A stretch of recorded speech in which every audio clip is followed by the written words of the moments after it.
Hello, on this week's show, I have the fantastic sketch-writing comedy machine, Cody Dahler. Did like an open mic competition when I must have been about 13, and I did a character called Nigel. Just a water, please. I'm on in a minute, and I got school tomorrow. Brilliant. My mum, she would write it with me. She'd get right involved. Well, now it gets tragic. I had this awful job in the civil service. I hated it. Which department? Culture to begin with. It was Who was the awful. culture minister? It was Matt Hancock when I first joined. Is it really? It was. The book is Man's Search for Meaning. Oh, Viktor Frankl. It starts off incredibly bad. He's at Auschwitz. Yes. His whole family have been killed. Yeah. I thought it's really powerful, and everyone I've spoken to since who's going through a bad time, I'm like, read this book. Imagine that if he put at the end of it, obviously this will not help if you've worked for If you work Matt for Hancock. Matt I cannot Hancock. imagine that. Some things are insurmountable. Yeah.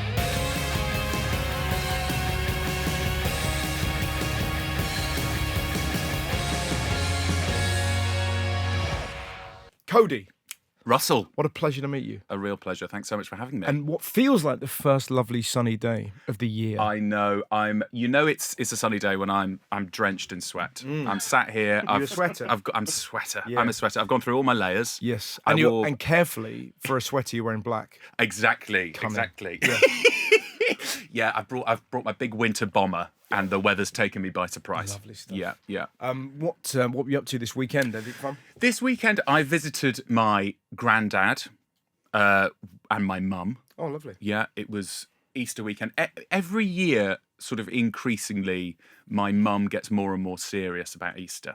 Right. And I don't understand why. What did we do? She didn't have your granddad dressed up as Jesus. The ears get bigger and bigger. That's as serious as it gets. yeah, exactly. If your granddad's dressed as a rabbit on a cross, that's peak Easter. But no, I don't know if it's like a sort of age thing. I don't want to put it down to an age thing, but Yeah. Easter's never been a big deal. Do you know, I think you're right there. The older you get, there is a weird reverence for It's it. crazy. Yeah. And so like each year my mum would be like, okay, we're doing Easter lunch. And it like last year my brother couldn't do it. He was going to a festival. And my mum was furious. She was like, what do you mean? It's Easter Sunday. And we've never celebrated it in any way. So this year we made the effort. We went up there. Not a single Easter element. It was just lunch. Right. There was no happy Easter.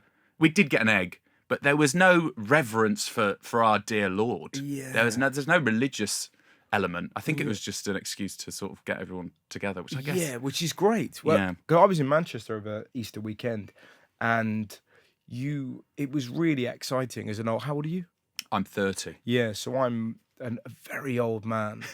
I loved watching all the young people get dressed up and go out for a weekend. It was so exciting. You know, when you live vicariously through groups you meet in the street for Yeah. like 3 seconds. Yes. Oh God, they're off to get pissed. Yeah. They're all like, look at that old man looking at us out the window. probably. Well, probably. this is my granddad lives in Doncaster. Enjoy your life. Enjoy it while you can. Cover up, he's staring. Yeah, I wasn't staring. I was just saying, enjoy your flesh, you bastard. But I think I don't want to be reductive, but so my granddad was in Doncaster, Yeah. and I think it's a real northern thing. And talking about the weather, it's like I got like literally off the train in Doncaster, and everyone was like wearing no clothes. It was like tiny shorts, not a jacket in sight, and it's like it's still cold. Like the sun is out, but it's still cold. But gangs of people marching onto trains to get pissed up for Easter. Yeah, The way it wonderful. used to be. The way it used to be. What is your first brilliant thing? Russell, my first brilliant thing, I think, is a little controversial in terms of broad dialogue in society. But my number one brilliant thing is social media. Okay.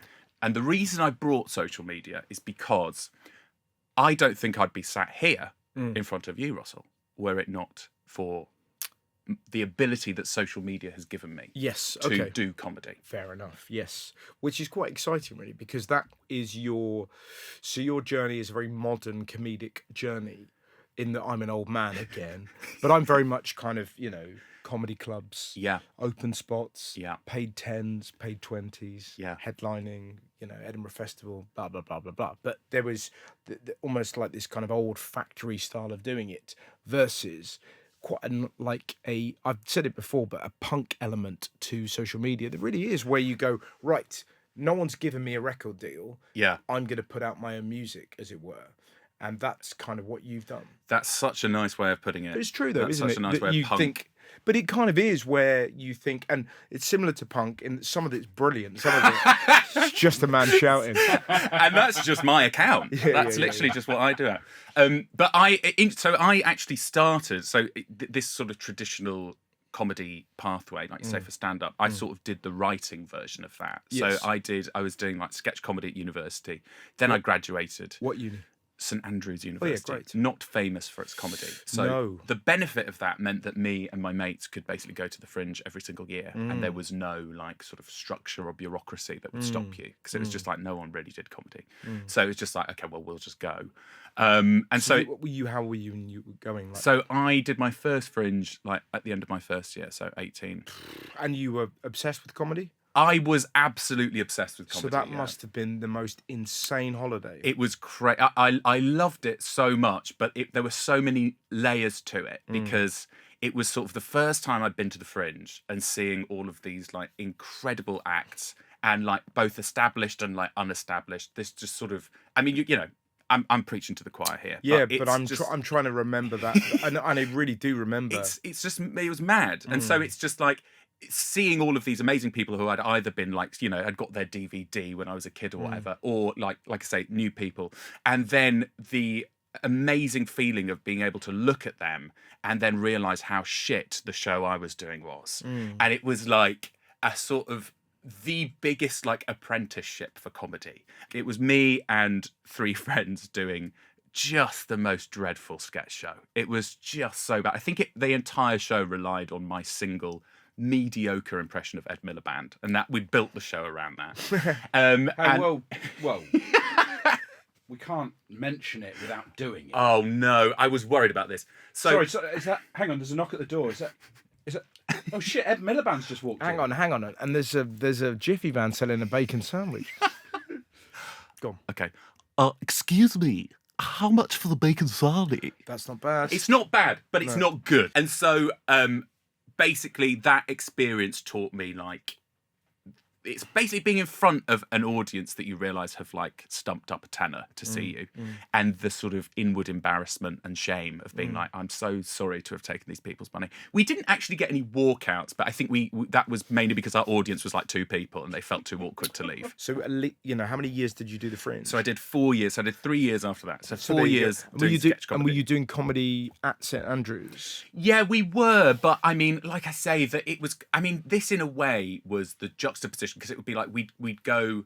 Our shows after this tragic first year were a lot better, and so we would sort of come out of the Fringe feeling great about our show, and then we'd sort of do it in Freshers Week, and no one would really be interested. And so we were up against this, like we'd maybe do like 2 shows a year, purely to train for the Fringe, but it was at Edinburgh that it was like the goal. I graduated in 2018, and me and my friend, we started doing sketch, as we were a sketch duo, and then COVID happened, and then I sort of went down a writing sort of direction. So I did this course at the National Film and Television School, where Bill Dare, who was where's it, in Beaconsfield? This is in Beaconsfield, yeah. I mean, we did it in London to begin with, and then it was lockdown, which kind of in a way was a shame, but also like a lifeline. So throughout the whole of lockdown, I had this awful job in the civil service. I hated it, and so this was like my comedy lifeline during lockdown.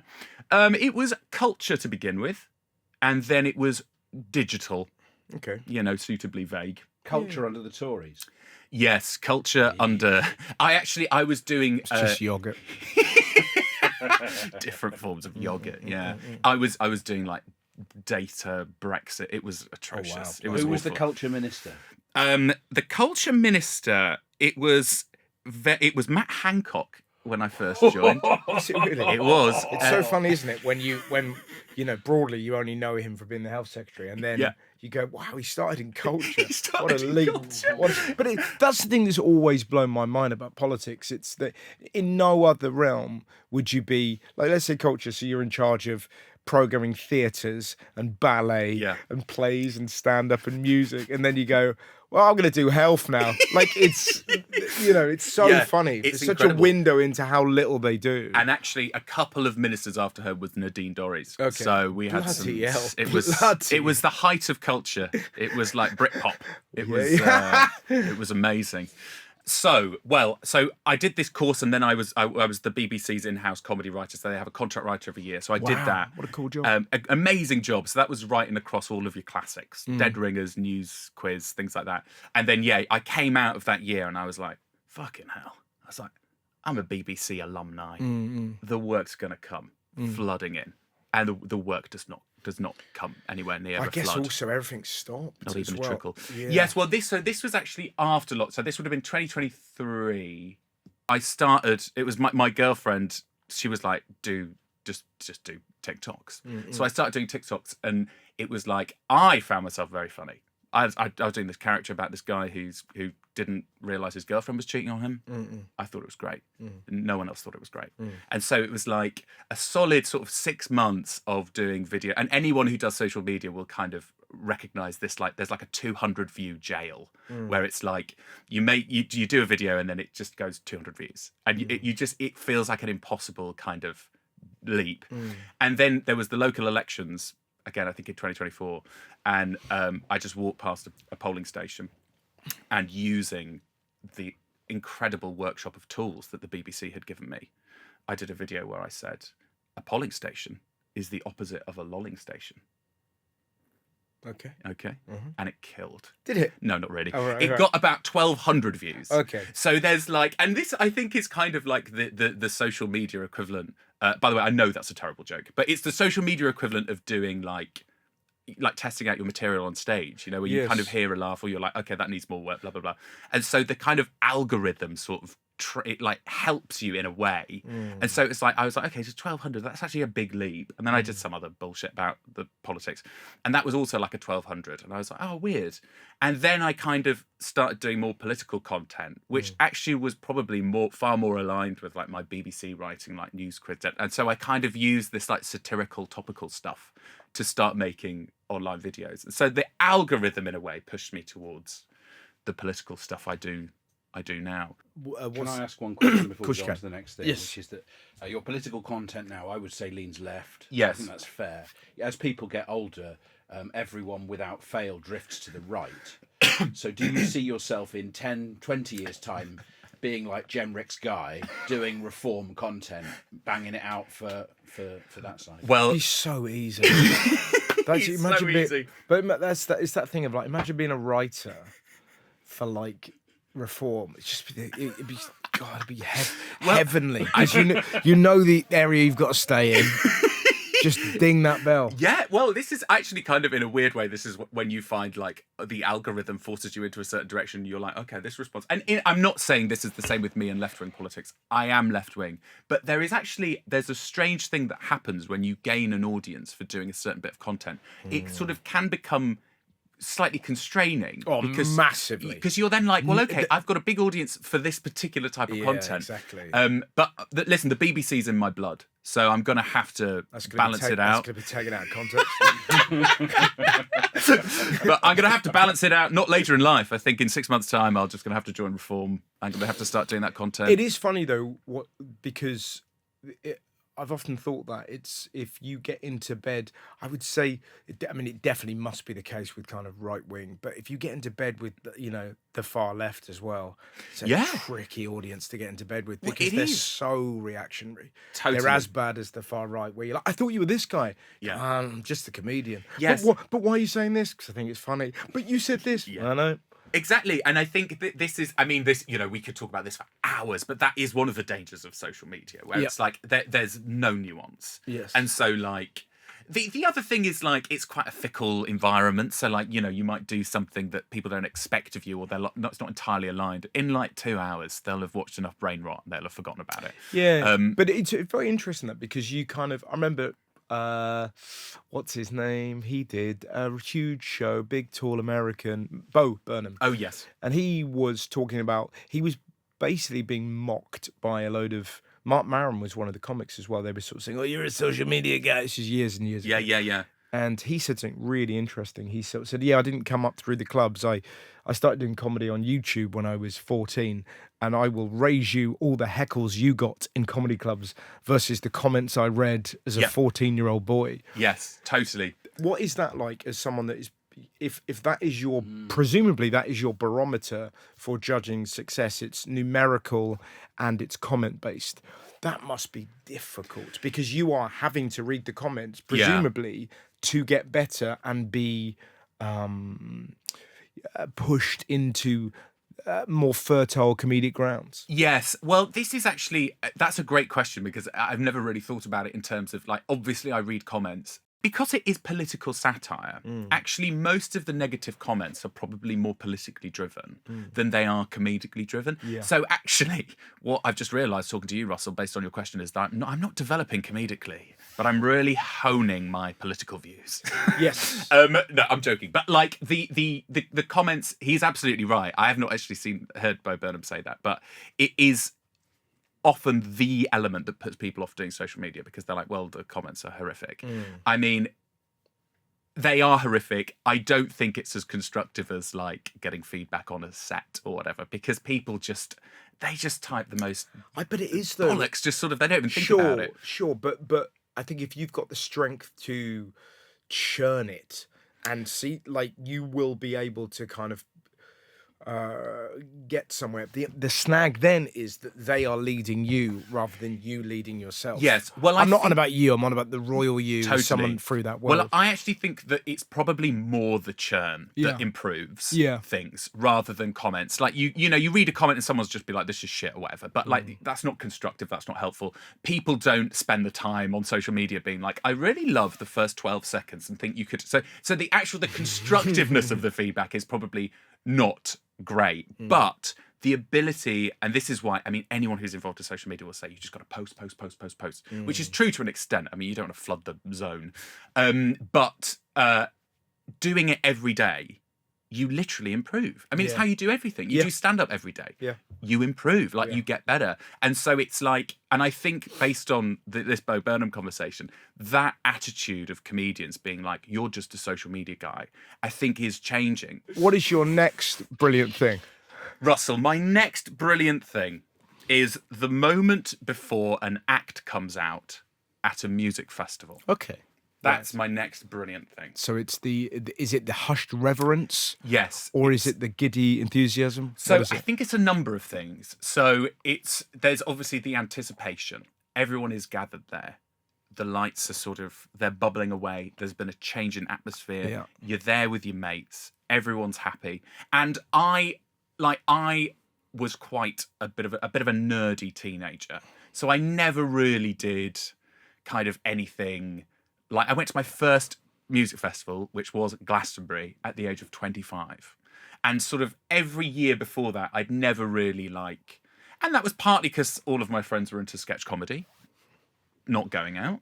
So my kind of experience of like music and festivals was sort of late in the game. Mm-hmm. And until I went to my first festival, I was like, oh, it's not for me. It's just sort of standing, you know, knee deep in shit with a bunch of insufferable people from Hackney. Yep. And then you do your first festival, you're there with your friends, and you realise it's like one of those sort of really amazing zones where you sort of become entirely disconnected from reality, from the outside world, in a way that is not based on like the way social media is, the sort of addictive dopamine. It's like a genuine sense of like community and belonging and shared kind of love for what you're about to see. And obviously the shows are arguably the best part because you're seeing the band you love. But there's that moment of sort of electricity where everyone's sort of there for the same thing and everyone's happy and everyone's expecting to see the same sort of band and everyone there is sort of sharing a moment. And I think it's really beautiful and brilliant. I'm with you on that. Favourite top 3 sort of experiences you've had at a festival? So, LCD Sound System, I think, are my all-time favourite band. and I saw LCD. I've seen LCD Sound System 3 times. And I actually saw them at Primavera Festival last year. Where's that? That's in Barcelona. Oh, great. And it was so amazing. I would imagine the Spanish pre-show is very exciting. It's the Spanish do festivals so well. I like Glastonbury, but Primavera Festival. If anyone who loves festivals and hasn't been to Primavera, you have to go. Well, presumably it's there's no hint that it's going to rain. No Do you know what I mean? no hint. But also, Try and explain to somebody from Barcelona what wellies are. Do you know what I mean? I can just imagine that's an extra. What? And the wellies. It's they're just walking around in really ornate sort of leather wellies. But the Spanish they're just chill. They're just chill, man. They're chill, and like it goes late into the night rather than during the day. Yes. So you've got the whole day to enjoy the sun, and then you're there in the evening. And the Spanish people aren't pushy. They're not pushy. They're just chill out and have an Estrella, have a cigarette, sit down. There's no fresh water, but ignore that. Have another Estrella. Very hard to say LCD Sound System in a Spanish accent. yes. Yeah. To your cat. LCD Sound System. LCD Sound System. Yeah, it sounds like Chris Eubank. Doesn't it? He should be speaking Spanish, not English. Yeah, I'm just imagining a situation where he's ordered a latte, por favor, and the Spanish waiter is looking at him and going, "Are you taking a piss, man?" I'm sorry. Yeah, well, okay. So that's your number one. Would you say, just being there? I think so. So at Primavera Festival, and this sort of demonstrates my point perfectly. So we were there, me and my girlfriend. LCD Sound System were about to come on. Yeah. These These two Spanish guys behind us wearing just like LCD Sound System t-shirts. They'd never seen LCD Sound System live before. And it was like they were like their favourite band. And their excitement and joy was nothing but infectious. I had seen them twice before then, and it was like seeing them for the first time again, just vicariously through these guys. Absolutely. I'm here for that 100%. The greatest experience I ever had at a cinema was in 1996, and I went to watch The Nutty Professor. And which I really enjoyed. There was a little girl who lost her mind. I've never seen excitement like it. When Eddie Murphy was doing all the characters, she was getting out of her seat and running up and down the aisle. Amazing. Through laughter. And it made the film so much better. Yeah. Because you were just watching this. She's probably about 6. She was losing her mind. Amazing. And whenever you see somebody like lost in something, and you're also enjoying it. You've got this excellent kind of like third eye on it. It's amazing. No, 1999, I was in the middle of a complex relationship and went to a student union bar to watch Jason Donovan humiliate himself for money at the excess of his drugs. And presumably he was doing it all. That wasn't the name of it. Well, I'm reading between the lines. Yeah, right. I I'm was going to say. Complicated relationship, deeply depressing event that I'm at. Yeah. And the same thing, I'm there like with a big frown on going, I don't know what I'm doing with my life. I don't know what he's doing with his life. There's a big existential thing going on. This is in Leeds. Guy in front of me turns around and double takes and sees me, goes, cheer up, you bastard. It's Jason Donovan. Yeah. It's brilliant. It's an amazing moment. It's an amazing moment. And I think it's actually that Imagine demonstrates if that it was the perfectly. MC at Glastonbury. He just says the same Jason exactly. Donovan for every act. Exactly. Cheer up, it's Jason Donovan. Cheer up, you bastard. It's 50 Cent. Incredible. Amazing. Can I ask Russell, have you ever been at a musical festival anonymously to enjoy it? That's what I was going to ask. Yeah. I kind of. It's funny, isn't it? Because I've had brilliant experiences and terrible ones. I went to Coachella, and it was so weird because it was, when did we go? I reckon we went 2014, and it was the first time I'd been to a music festival and seen everybody do that thing where they turned around and they filmed it, and it was really strange. Yes. But I've seen Kendrick Lamar, which I really enjoyed. But then I found the crowd a bit tough. I'm very used to being in performing, and I find it when you're kettled. I struggle with that. Well, any kind of mosh pit or anything like that. Not for me. I think the Coachella audience is a weird audience because I think there was a sort of viral clip of Charlie XCX, I think it might have been last year, where she was kind of doing the "cheer up, you bastard, it's Jason Donovan." She was like, "Fucking come on, fucking dance!" It doesn't exist exist. because you're not allowed to drink there. You are, but you're allowed to In drink zones. within designated zones. So everyone's like sober, stood, like you say, influencing with their phones. And this is why I actually think, again, this is a double-edged sword, because if you're at the wrong gig with the wrong crowd, it can ruin your experience. But if the balance is there, and I think like Glastonbury can be a fucking mental crowd. Yeah. Sometimes a little bit too mental. Yeah. Primavera, a littering of Spaniards, and it really neutralises the threat.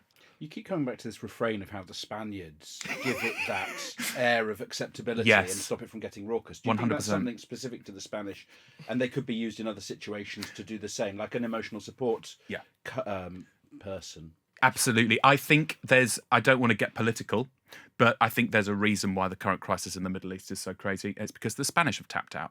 Yep. The Spanish have literally tapped out. When the Spanish aren't involved, things get crazy. That's my life lesson. Okay. Yeah. Fine. So I think if we add a smattering of Spaniards to any problem, things are certainly not going to get worse. The Armada.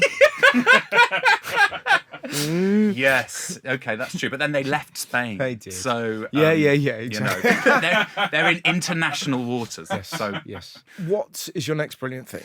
Russell, my next brilliant thing is my favourite pub called The Cliff, Okay. and it's in Cyprus. Okay. Paphos, Cyprus. Wow. So, So- a long way to go for a pint. It is a long way to go for a pint. A pint And you've of- been heavily affected by the war in the Middle East. yes. Because you can't even get there now. Can't even get to be fucking local.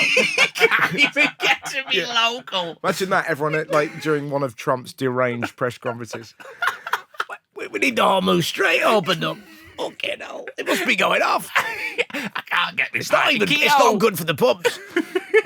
So take me through the cliff in Cyprus. So, the cliff in Cyprus. So, I grew up in Cyprus. Right. So, my parents still live in Cyprus. Right. And the cliff is... What were you doing in Doncaster then? So, my granddad lives in Doncaster. Right. So, this was Easter lunch. My granddad lives in Doncaster, travelled up to Doncaster. Mum had flown from Cyprus to Doncaster.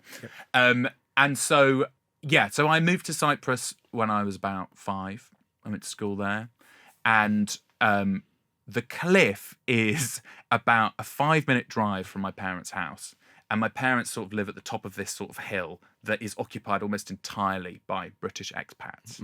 So the cliff is like the closest, I would say, to a sort of English pub, but with all of the best bits of like Cyprus culture.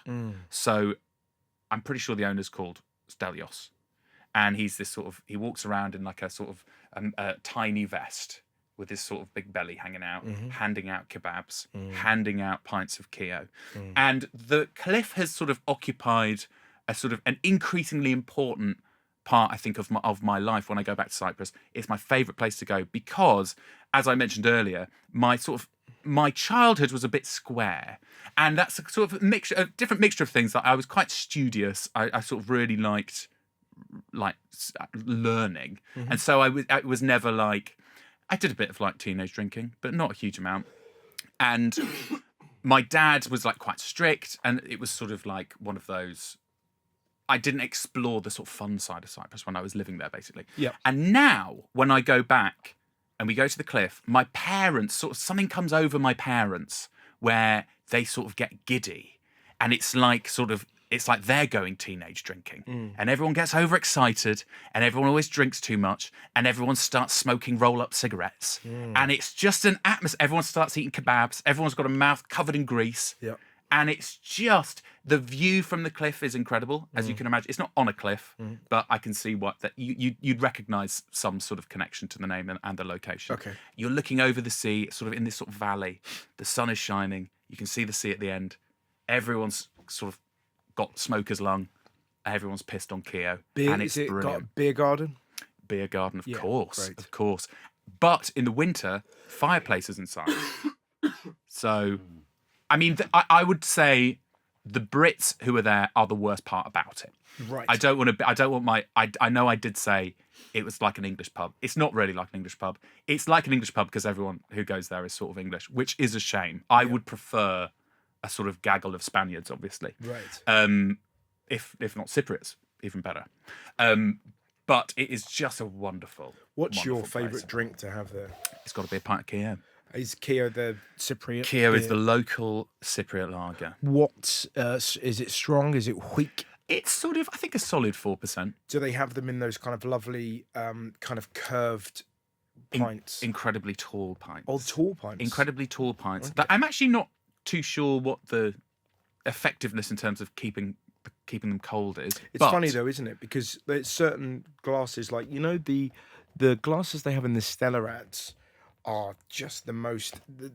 Seeing one of those, not necessarily a Stella, but seeing that shaped glass in the sun, full of lager, is an absolute scene. Yes, it's crazy. It's crazy. Mm.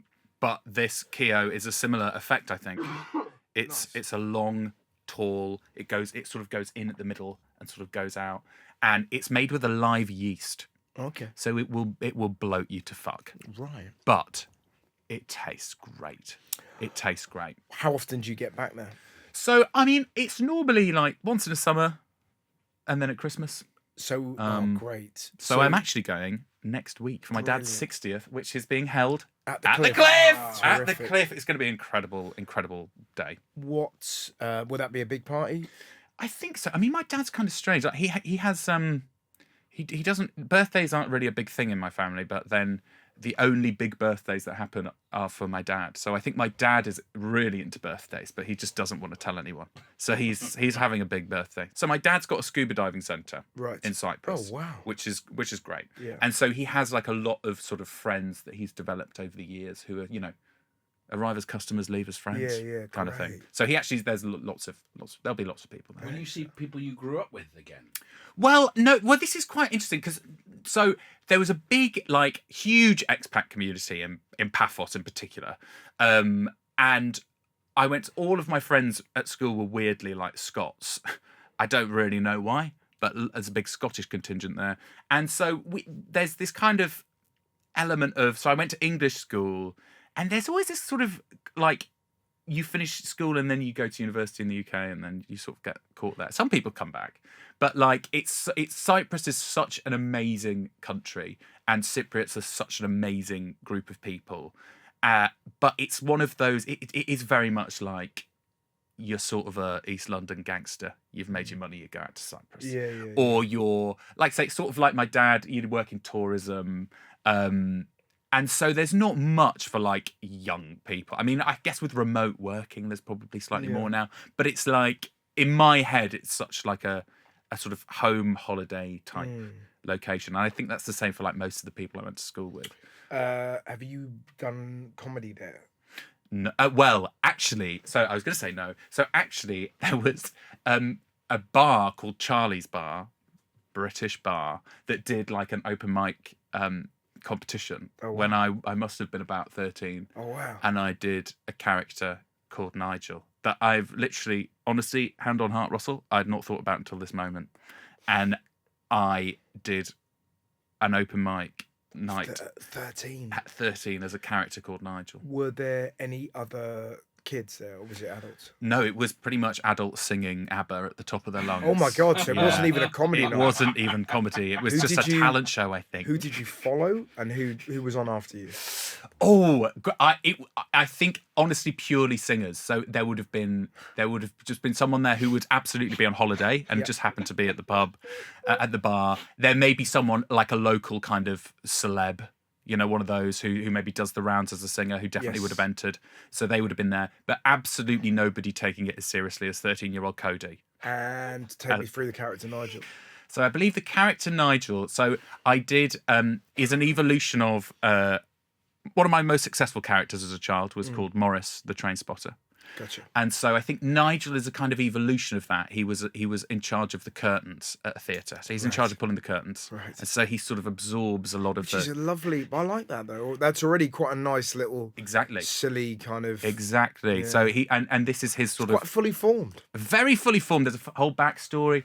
But presumably the audience must have been fucking baffled. Yeah, they were because really they confused. see a 13-year-old child come on and go, "My name is Nigel. I presume I had that sort of It's voice." exactly the voice he And had. yeah, I'm in charge of the curtains at a local theatre. That's very Josh Whittaker. Yeah, it was a bit- At a local theatre. but so presumably the crowd are like, "Okay, I've not heard this one." Yeah, Um, it was exactly that. And I think it was great. like one-liners, Great. of which I really can't remember any. But you can imagine, I mean, How I... did you feel? Like you must have felt just on top of the world. Well, Russell, you say that, but I think most people were baffled. Some people were enjoying it, but I look back at that moment and I'm like, what the fuck was I doing? Like the idea of doing that now is I'd have a heart attack. It's just amazing what you do as a child, and also I'm like, how did my parents allow me to do that? Like I would have been so if I had a kid and I'd be like, okay, you're gonna go this bar in Holiday Central Paphos where everyone's pissed up and love it. singing songs. You're gonna head up there. You're gonna tell some jokes. Yeah. That's mental. But as a parent, you're going to die. Yeah, you're not gonna let them But do that's that. the thing. But when you're 13, you back yourself. It's a bit like back myself. Thierry Henry. Thierry Henry said that when he was young, the older he got, the more frightened he got taking penalties because he knew what it felt like to miss. Yeah, but you never had to follow Marie doing Celine Dion. True. Yeah, But and then at fall off the 13 stage because she's had too many Jaeger bombs. But at It was 13, crazy. you don't know what it feels like to. The concept of like dying doesn't exist. You're Well, like, I've got it's- my set. I go there. It's true. Just a water, please. I'm on in a minute, and I got school tomorrow. Brilliant. But I love it was, and I think actually, I mean, I think it kind of goes back to what I was talking about at the Fringe, where it's Yeah. like that kind of moment for me was amazing because Mm. Cyprus, as you can imagine, it's just like a really tiny community. Everyone's there either on a holiday or Mm. a Brit who's retired. Like, there's no. Like I was sort of involved in like my local theatre that again was run by expats over 60. So like they would put on plays and stuff like that and I'd like be involved in it. But there was no like arena to test comedy. Like absolutely not. Like my school did like a talent show every year that I would enter and do kind of Morris or whatever, like a some form of character. But like that like open mic scene or whatever, it's just absent. So when this was like, I think announced on Rock FM, the local radio, Oh, right. Charlie's Bar doing a talent show, Cody's heading right down there with his one-liners. I love it. Great. But my mum, she would write it with me. She'd get Oh, really? right involved. Yeah, she'd be kind of And now- producing it. Well, now it gets fucking tragic. A minute ago it was great, and now I can see your mum mouthing along to the bit. You're doing it wrong. You're doing it wrong. Oh, he's mucked up the punchline. Oh yeah, exactly. You stupid bastard. I love it. Though. Well, that's great. What is your next brilliant thing? My next brilliant thing. So this is sort of, I guess, the serious part of the podcast, Russell. So about probably 4 or 5 years ago, I was stuck in this awful civil service job. I'd just come out at the end of a pretty bad relationship. I was sort of housing in London was a bit tricky. I was a bit down, struggling with mental health. And then I read this book that sort of really helped me. And that book is 12 Rules for Life by Jordan Peterson. I'm joking. The book is Man's Search for Meaning Oh, Viktor Frankl. by Viktor Frankl. Yeah. Have you read it? Logarithms and all that. Yes, but that his sort of personal story. Yeah. Because basically my friend Adam, when I was sort of going through this sort of tough time, he'd sort of been through a similar thing at university, and he actually did read 12 Rules for Life, and then he eventually migrated onto Viktor Frankl. And he was like, look, I know things are bad, but he was like, just read this book, and he was like, I promise you it will help. Yeah. And I had like never heard of Viktor Frankl. I had no idea. It's literally like Freud. Viktor Frankl. Like, he's that important to kind of psychoanalysis and psychology. And it was this sort of his main kind of thing. I mean, he tells this, for anyone who hasn't read it, the first kind of, it's a really short book. So that also, if you're feeling down, you don't have the concentration to read massive books. This is It is a perfect for short that. book, but you've got to be in the right headspace because You it's do. an incredibly It starts off incredibly bad. well, In terms of he's at Auschwitz, Yeah. his whole family have been killed. Yeah.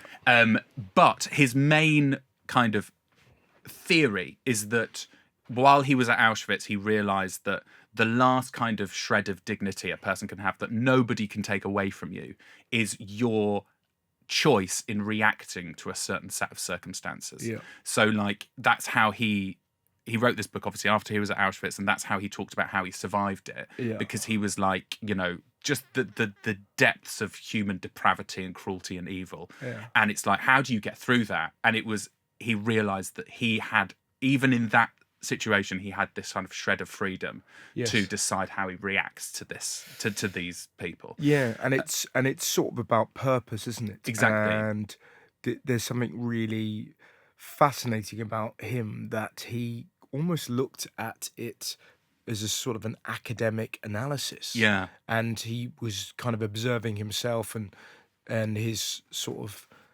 the other people that were there and seeing how they got through it. Yeah. And then by proxy, you kind of see somebody go through something like, the Holocaust and go, okay, wow, it puts my problems into perspective. And also you are given kind of a guideline as to how to kind of Yes. move through it. Yes, and I mean, you're right to say that, because that, there is a danger of being like, I feel a bit sad, and I'm going to read this book about someone who survived the Holocaust. Yeah. But it's like, I mean, it's quite a sort of unjudgmental book in the Yes. sense of the second part of it is then him putting this kind of theory to practice, and then he sort of applies it to, like, say, regular, what you Yeah. describe as sort of regular interactions. Yeah. Like, there's this part of the book when the guy, I think a man lost his wife, and, Yeah. and Viktor Frankl sort of talked about, again, how he could sort of apply this. It's how you react to certain circumstances, blah, blah, and this guy sort of improved his life. But it's a kind of book that it's a book that I try and read every year, and I fail every year. So I've read it once, but it's a book that I try and, like, whenever I come across anyone who, like, feels down or is struggling with a certain thing, it's like, if you read it, it genuinely will help. And I know in the kind of age of sort of self-help, there's so many different people who are kind of capitalizing on, like, people's misery, and it's like this sort of fix yourself quickly, and it's this really unhealthy and toxic, like, you go to the gym and blah blah blah. Whereas it's like, it's such a kind of a book published sort of before all of that, and there's none of this, like, machismo, there's none of this sort of, like, unhealthy toxicity. It's just like a man who survived the most unimaginable evil, and then sort of used that to kind of better himself. And there is this, like, it made me feel so much better. Yeah. And because yes, it puts whatever you're going through at that time into perspective, but it's also like, I think that is a universal truth. It's like, it is how you deal with circumstances. Like, you don't have control over what's thrown your way. And I think often that is what sort of untethers you from a kind of sense of stability, because you're like, you feel like things are coming at you, you've got no control, you're sort of spiraling. But it's like, if you learn, as Frankl talks about in this book, to take that, and there's a freedom in deciding how you react to those circumstances. I thought it's really powerful, and everyone I've spoken to since who's going through a bad time, I'm like, read this book, and no one yet has been like, it was rubbish. Yeah, oh, absolutely. No, it's an incredible. Also, what's fascinating about people that have been through incredibly trying times, when they have the diligence to then give us a map through it. Yes, It's exactly. so interesting. Yeah. And it's so valuable when you find yourself, as we all will, in times of unimaginable stress and horror, to have kind of guidebooks to get through. Yeah. Exactly. Like working for Matt Hancock. Like working for Matt Exactly. I mean, these things take their toll, you know. Yeah. Must But have felt like a mirror, that. yeah, yes. Imagine that if you put at the end of it. Obviously, this will not help if you've worked for If you work Matt for Hancock. Matt I cannot Hancock. imagine that. Some things are insurmountable. Yeah. Final brilliant thing. Russell, my final brilliant thing, and this has been a fairly recent discovery in the last sort of year, I'd say, is Peloton. Okay, yeah. Are you familiar with Peloton? I am, yes. The spin the solo spin setup of a Peloton. So cycle bike, screen, no one else, earphones in, and the most sort of intoxicating, insane American instructors who are feeding you, I guess, the opposite of Frankel's sort of tempered, studious academic advice. Yes. This is like Frankel on speed. Yes. And they are just screaming at you this sort of like, you should be grateful that you could get on this bike today. Yeah. It's like, if you don't double your speed now, it's like, I won't know, but your character knows. Yeah. And it's so intoxicating. It's a blizzard of platitudes. It's a blizzard of platitudes, often electronic music. And actually it's a way of that I've discovered a lot of kind of new music, because as you can imagine, it's a music-based exercise. They're using a lot of new artists. Yeah. And so it's a thing kind of following on from the sort of episode this section I talked about with sort of Frankel and mental health, and like I got into exercise after that, and that helped a lot. And the Peloton is like my go-to, like sort of, it's like taking a Valium. It's great. If I'm feeling stressed, I don't take Valium. What does Valium do? Does that chill you out? I think it chills you down. Yeah, it's down. Yeah. Oh, it's a downer. Okay. Well, maybe it's not that, because it's definitely an upper Peloton. The only But- issue I've got with Peloton is that the refrain they bellow at you all the time is, "We've got you. I got you. Peloton's got you. Let's go, Peloton. Let's go, Peloton, and we've got you." But do they got you? Like, if you killed a man, do Peloton got you? I don't know. I've never killed a man, but I can imagine a Peloton instructor walking in. But it just feels like they're Exclusive. they're offering an alibi all the time, and they I'm not sure they do got you. Okay, I guess in a I struggle a bit with, like, I like it, and I used it a lot during COVID. Peloton. Yeah. You're a Peloton guy. The runner, but not the bike. Oh, Yeah, I interesting. find my dad is a huge cyclist, so I kind of, I don't know, for whatever reason, he's tried taking me out on bike rides for like 6 hours, and it's just That's okay. miserable. That's not great. And but the running I love, but the madness that's bellowed at you I love. Well, that's the thing. It's like, I think it's because it's so like opposite of what, because I remember I started doing like you know, the fancy class pass thing. That's like at one New Year it was like £5 for 5 classes or whatever, and I used this to go to these spin classes, and it's just like 6 a.m. spin classes in like the heart of Soho. It's just oligarch wives and like West End dancers, and it was like kind of rhythmic, and the instructor was just this sort of incredible athlete who had this incredible sense of rhythm, and I'm sort of there in this sort of group of people who are so in sync, and I'm like struggling to get the beat. And I was always I loved the spin, but the kind of the sense of sort of shame at not being able to keep up with the rhythm was bad, which is why I love the Peloton, because you're on your own. Yes. And this kind of, there's something infectious about this American Yeah, there is. I tell you what, crazy it's a really, I don't know if they've got, bollocks. I don't know if they've got it on the bike. They've got it on the treadmill, but you'll randomly get like a high five from some people. Yes. That's a really. Have you ever sent a high five? I don't know how to do it. I also didn't know how to do it. They never teach you. They don't This is the teach you. brilliant thing about Peloton. But, so You're thrown in at the deep end. to explain it to people at home, you're kind of like, you know, running or cycling in Cody's case, and then you'll just randomly get. It's like getting a text message on your screen from a 50-year-old man in Nevada who just kind of goes, "High five." Yeah. And It's for whatever amazing. reason, it's really nice. It's so a really nice. lovely feeling. It's so nice.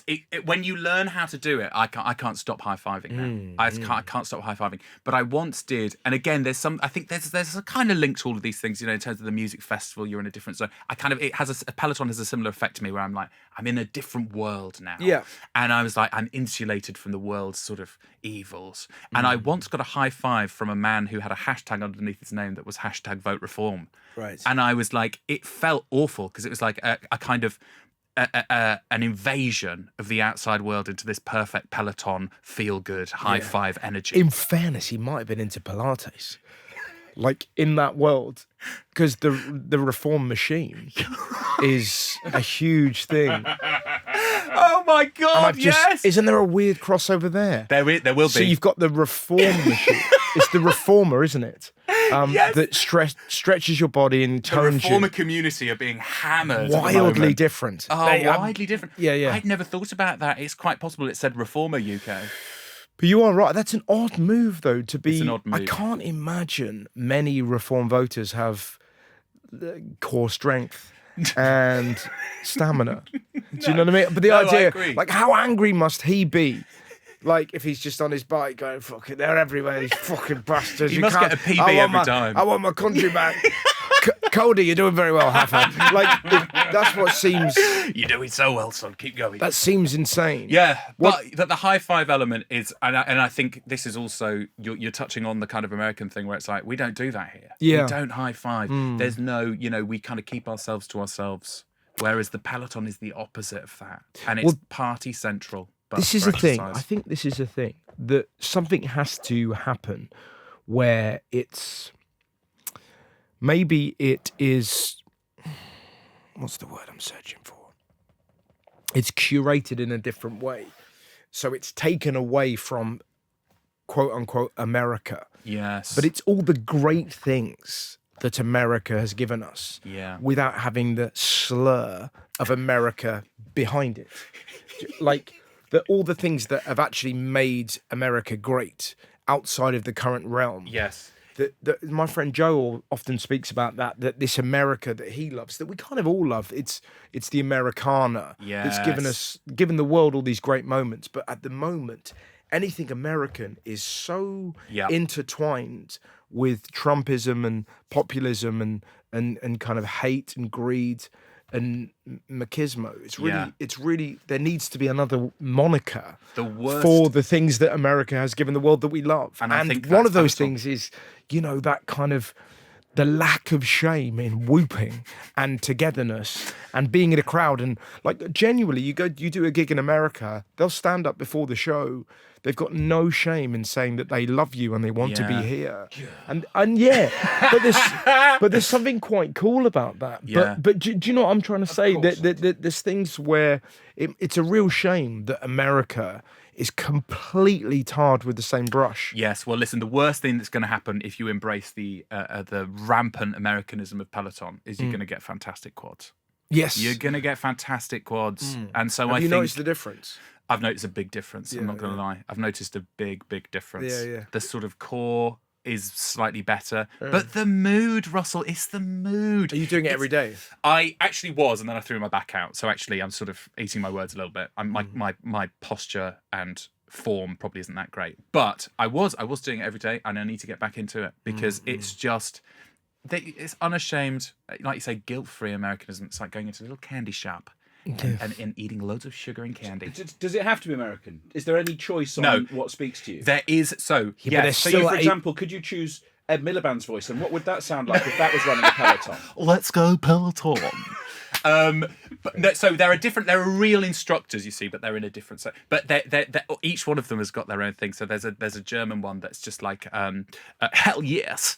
That's their thing, like, yeah, hell yes, squad. And it's all in German. But she'll occasionally do an English one where it's like, hell yes. And then there's Robin's Wolf Pack. She's American. She's like, come on, Wolf Pack, let's go. And then there's Alex Toussaint. He's like, I know Alex Toussaint. Yeah, he's like, you come here to outwork. No, you don't come here to work out. You come here to outwork. Let's go, Peloton. Yeah, and it's great, and it's just brilliant. Do you know Jess King? Yes, Jess King. Jess King's great. I like her techno Yes. and house ones. Jess King's brilliant. And then there is a guy called Ben.